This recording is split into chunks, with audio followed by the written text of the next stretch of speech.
전북 브리핑입니다. 전북경찰청 소속 경찰관들이 최근 3년간 경찰 신분증 70여 개를 분실한 것으로 나타났습니다.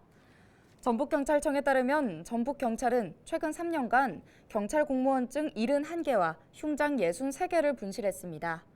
연도별 신분증 분실 건수는 2020년 8개, 2021년 23개, 2022년 28개로 해마다 늘고 있습니다. 경찰 공무원증은 경찰관 신분을 증명하는 물품이어서 범죄 악용 우려도 높습니다. 전북경찰청은 최근 남원과 군산 등에서 신분증을 분실한 경찰관 2명을 조사했으나 모두 주의 처분을 내린 것으로 파악됐습니다.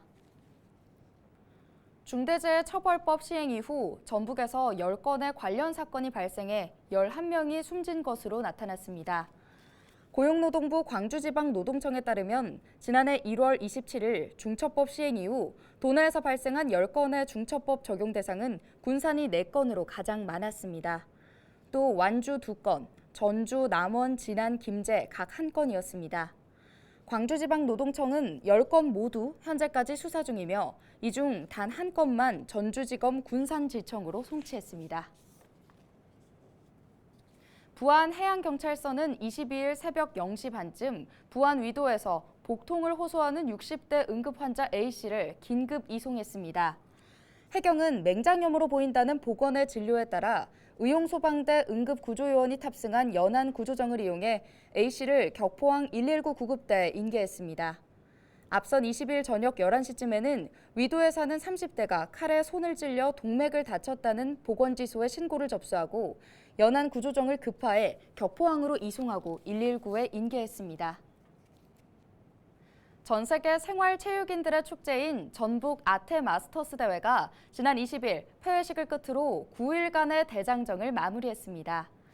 대한민국 전주에서 최초로 개최된 이번 대회는 71개국 14,000여 명의 선수들이 참가해 역대 최대 규모로 치러졌는데요.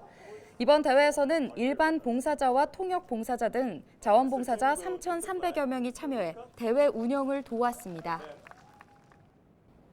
키오스크로 주문을 해야 하는데 어떻게 해야 할지 몰라 난감해하는 어르신의 모습.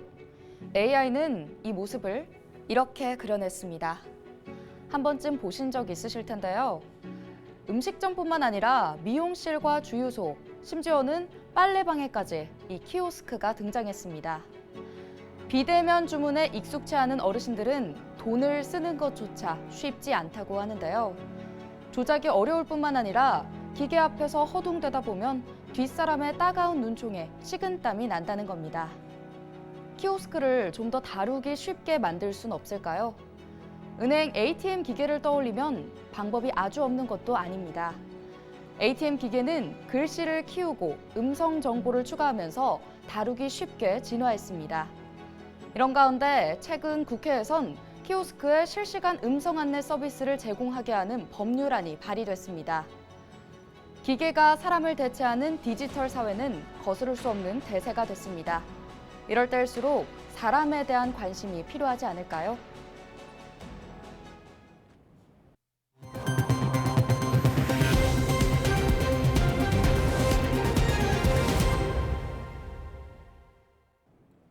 순창군 발효미생물산업진흥원은 밀가루 대체용 가루쌀을 이용해 순창 발효 가루쌀 개발에 성공했습니다.